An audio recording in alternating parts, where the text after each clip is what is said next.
It almost seems like at this point, liking DC movies has become a little punk rock, and hey, I do love me some punk rock.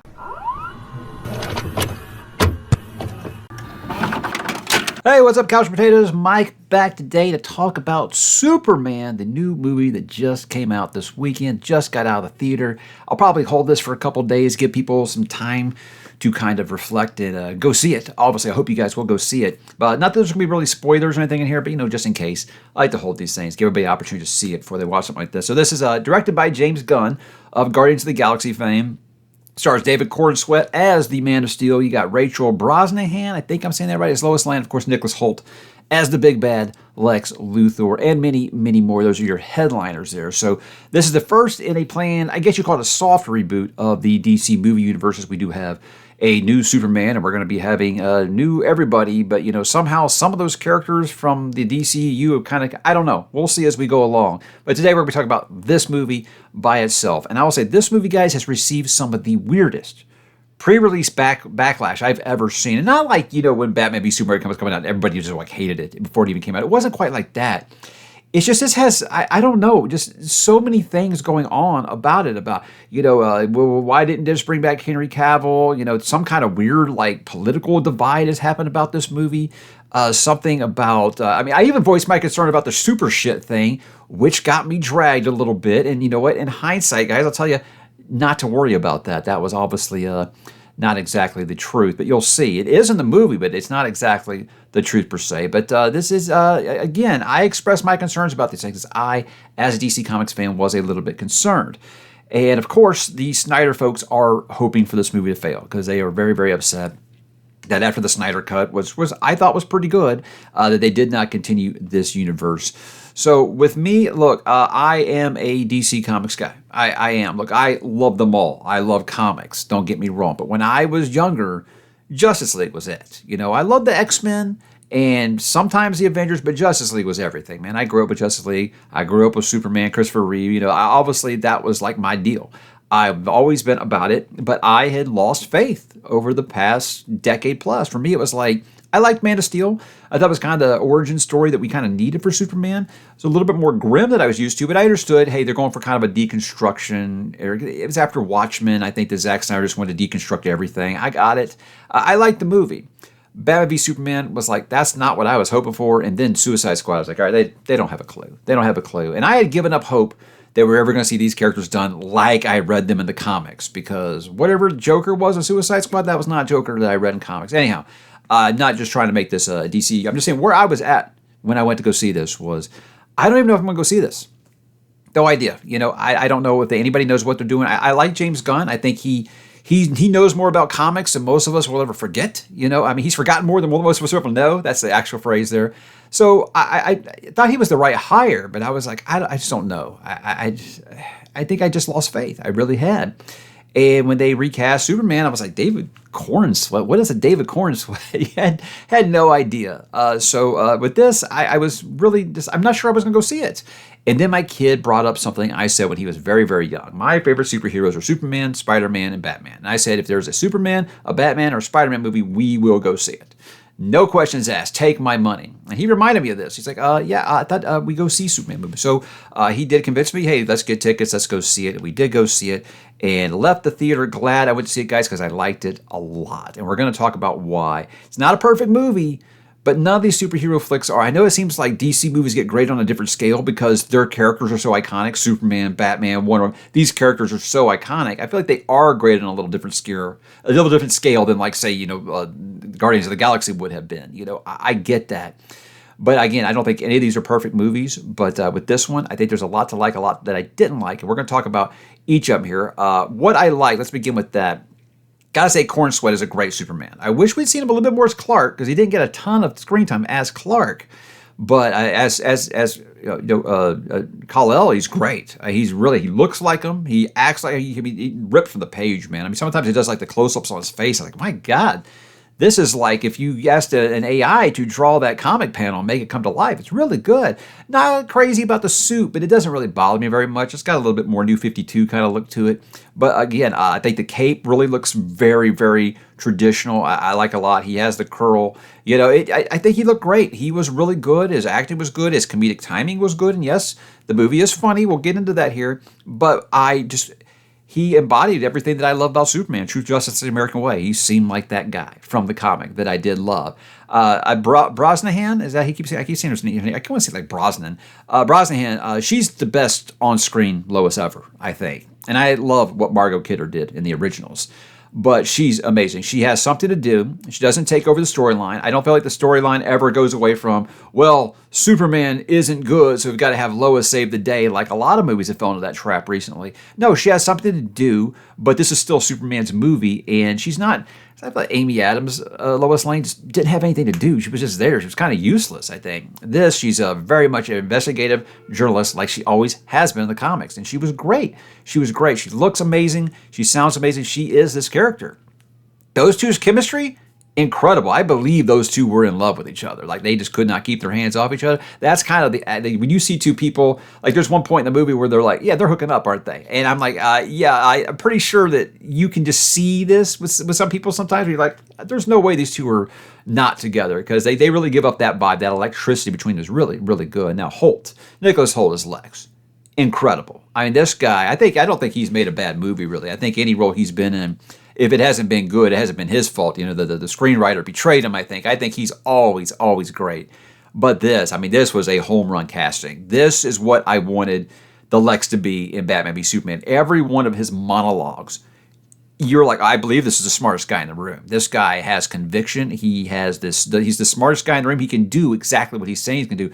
And his monologues are just next level. It is just like the Lex in the comics, man. I thought he was brilliant. I hope he's not a one and done this universe if they continue going with it, which I imagine they will.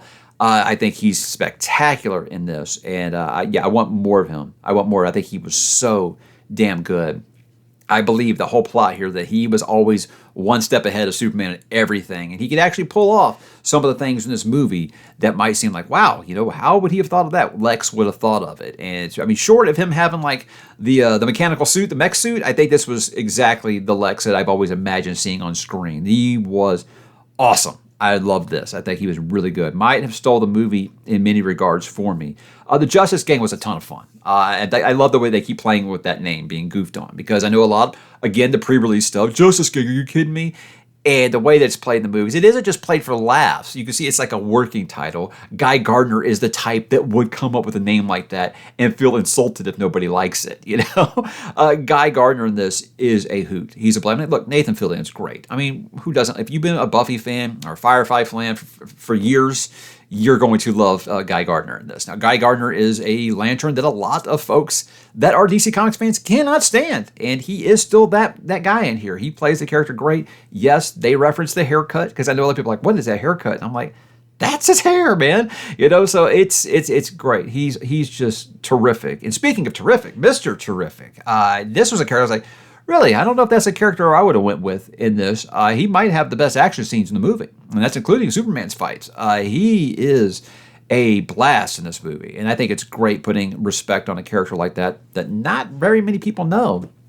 And the actor, I can't recall his name right now, but he played it awesome. He was really good. Again, the comedic timing of these actors is great. And I'll address the laughs. Look, I liked them. Here's the thing: is I've had some people like I just can't get down with James Gunn's humor. Now, look, this isn't as goofy as like a Guardians of the Galaxy movie is, but those laughs are still there. So this isn't going to make you, if you weren't into James Gunn's humor before, this isn't a movie that's going to make you like, oh, well, I like it now. Those things are still there, but I don't feel like they ever take away from those moments. One of my criticisms late in the MCU, or really when the MCU was in its stretch run, was every time there was something with some stakes, they always felt like they had to put a joke in there to make the kids know, oh, it's going to be okay. I don't feel like this does that. It has those laughs. It has those moments that will make you really remember that you're here to have fun. And I think that it's well timed, but I never feel like it takes away from, there's some serious shit going down right now. And in the super shit thing that I talked about, it actually probably got the most laughs in the theater. It is here. And you'll just have to see it to understand. It didn't bother me at all. The Easter eggs in this, great. There's so many Easter eggs and cameos and nods to the fans of the comics that you're going to love. You're going to be slowing down the frames when this comes out in digital to look in each frame and say, hey, I see this back here. I see that reference to this. I see this over here. But the thing is, it's like if you aren't a crazy DC Comics fan, it doesn't change anything. It doesn't. You don't have to get it to keep going. And I think that's really, really great. It doesn't really slow anything down if you didn't catch that. But for those longtime fans, you're going to find those things and say, okay, yeah, they're paying attention and they know that we are microanalyzing every single second of this film. Crypto, adorable. I mean, I made a tweet back when the first trailer came out and people were complaining about it. And I was like, look, if you don't like the trailer, man, that's cool.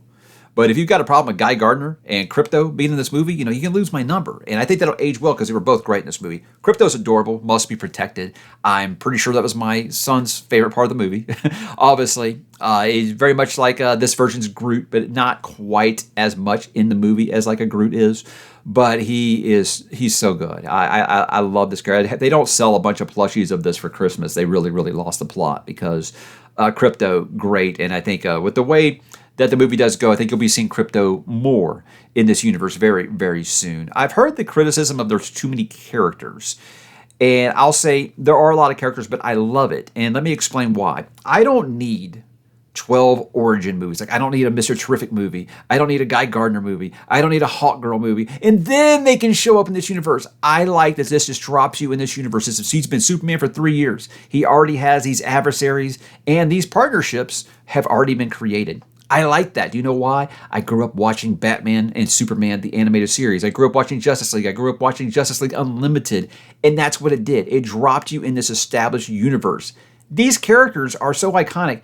We all know Superman's origin story. We all know Batman's parents get killed. We know these things. We don't need to see them again. And I think that that's great that James Gunn said, I'm not really interested in doing origin stories for these characters that everyone knows.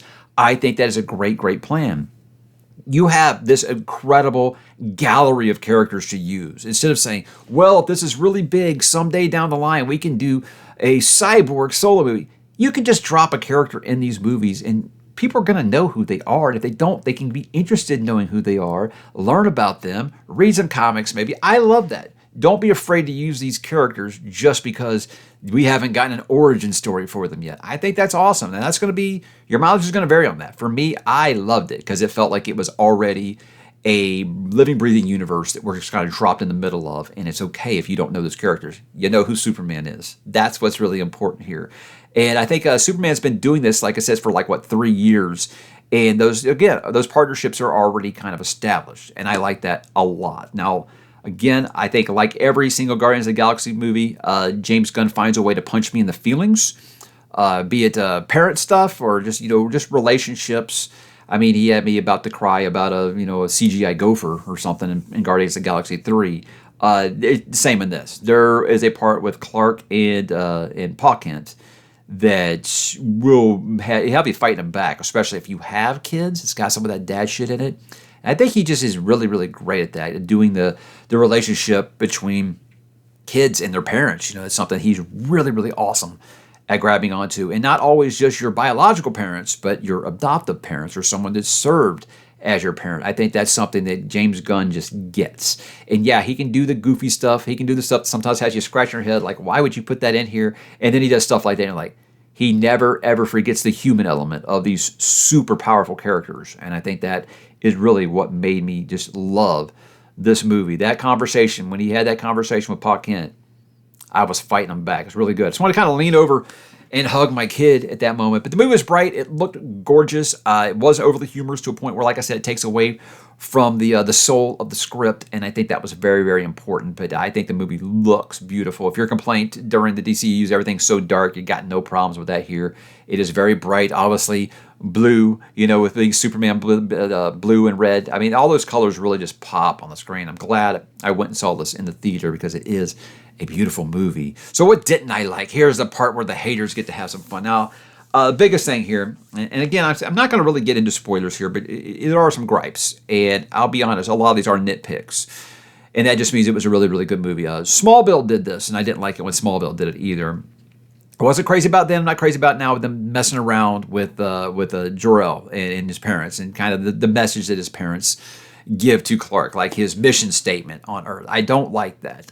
It doesn't break the movie for me, and I know that he was trying to make the point of Clark's Earth parents are what's important here, and I think he does that really well, but I hate them messing with this. Now, I think it's something that could be retrofitted in a future thing. They could be, oh yeah, that was bullshit. Lex was just screwing around. In this, it's taken as matter of factly, like in the world we live in now, before anybody has any evidence, they will absolutely just drag somebody. And I think maybe that was kind of a message he was getting across here.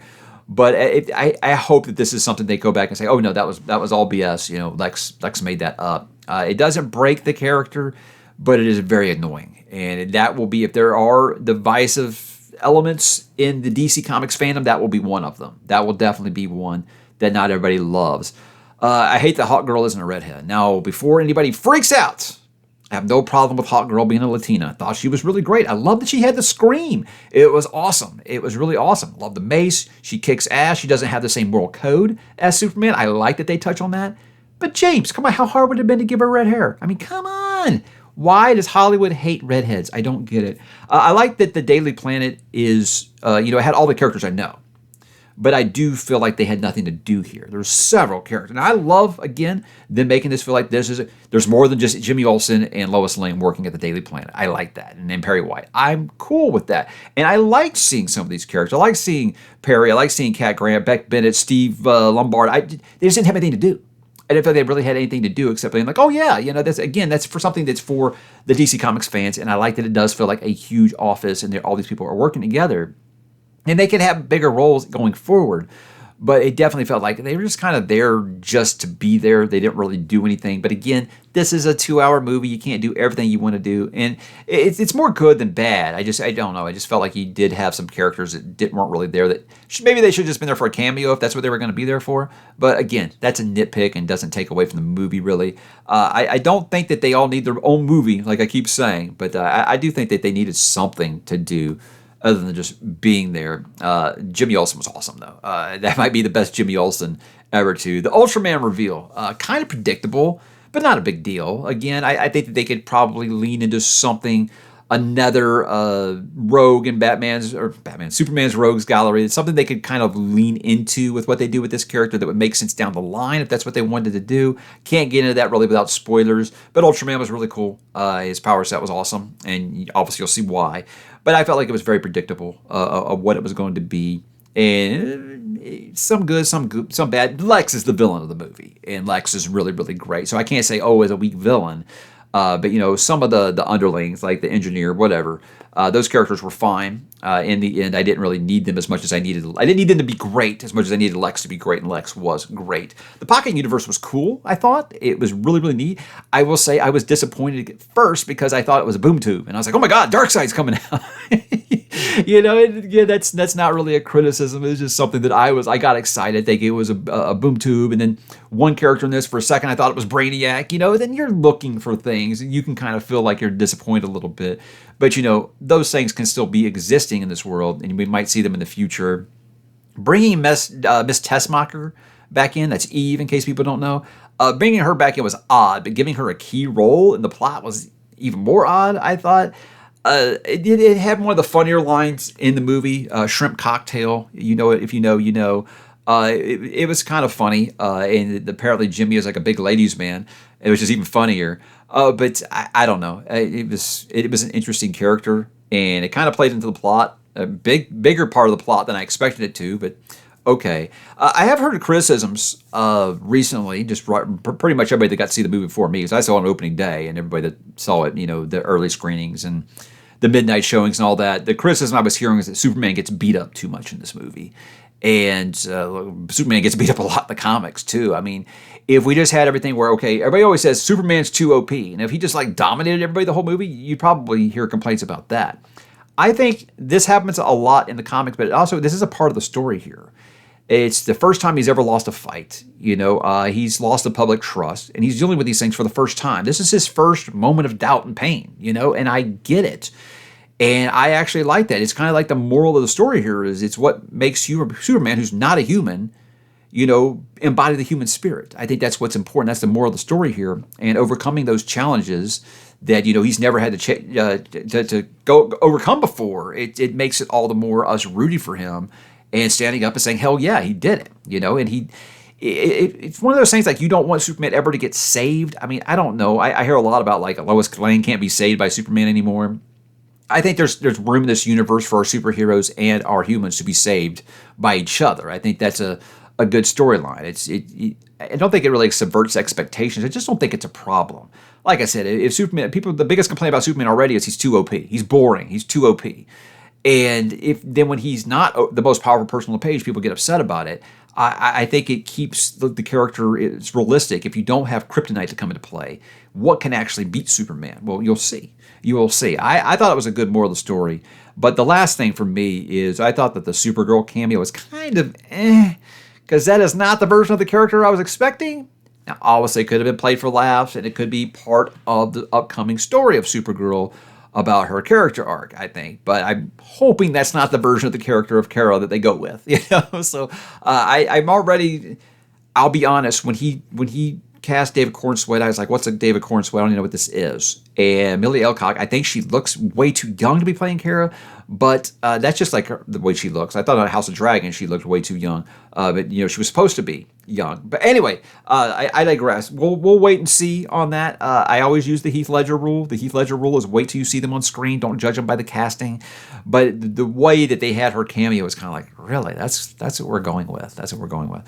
I'm glad it wasn't a post-credit scene because I want that to die. I want the sitting through 12 minutes of credits for something that doesn't really mean much or that you can watch on YouTube later. I want that to go away. So I'm glad they did it in the regular part of the movie. But really, guys, that's it. That's the only thing I really have to complain about the movie. Again, not a perfect movie, but I don't think any superhero movie has to be a perfect movie, nor will it ever be a perfect movie. I can't think of any superhero movie that I would say, oh yeah, it's perfect. There's nothing wrong with it.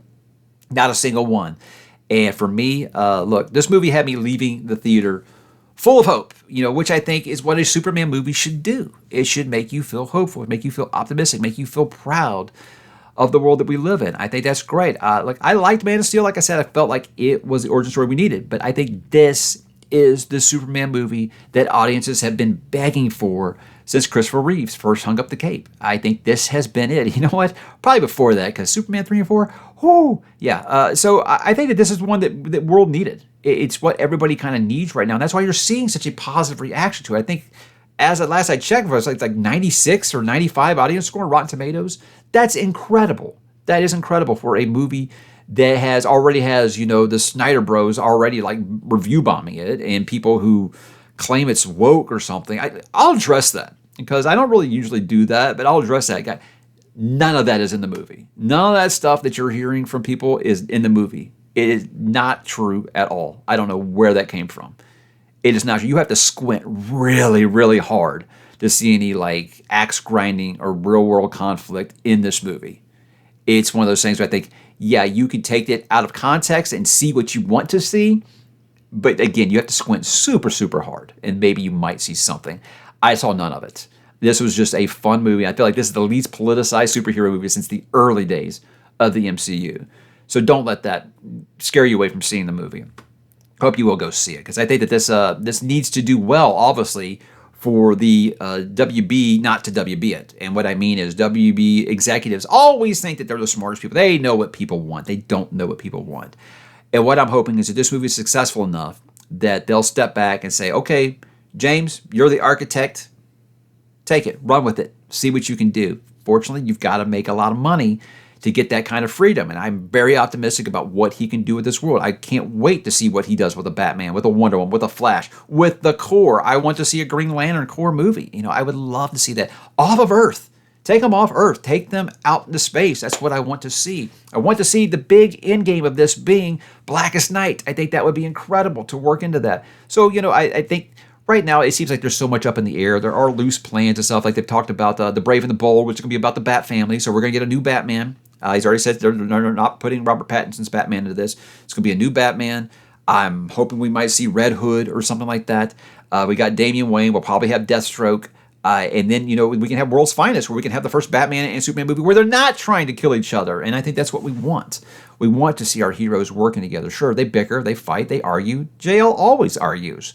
But see them work together for the great of mankind. That's what we want to see. We want to see that. And I can't wait to see what he wants to do.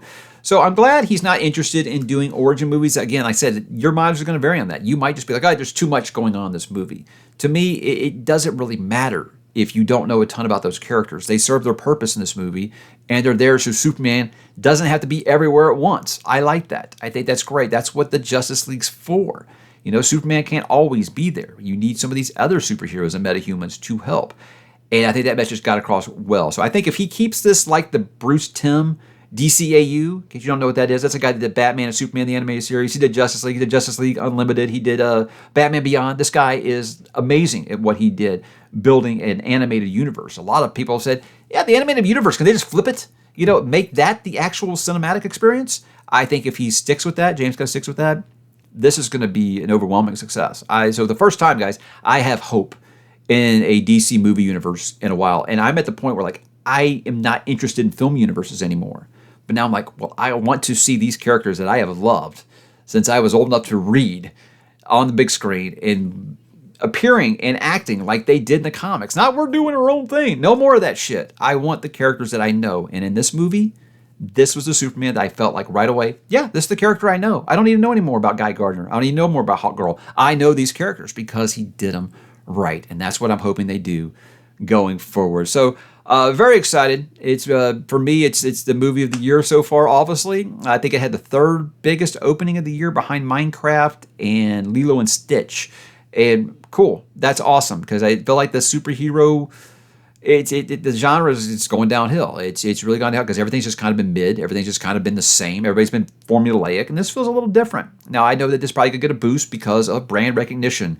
Superman is still one of the most popular superhero characters out there, even as damaged as the IP has become under the last decade plus.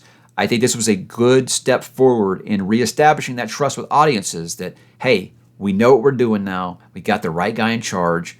Let him cook. And that's what I hope they do. I hope they let James Gunn cook because I think he's going to do something really, really great here. I am optimistic, man. And again, that's what you should feel when you leave a Superman movie. Optimistic, hopeful.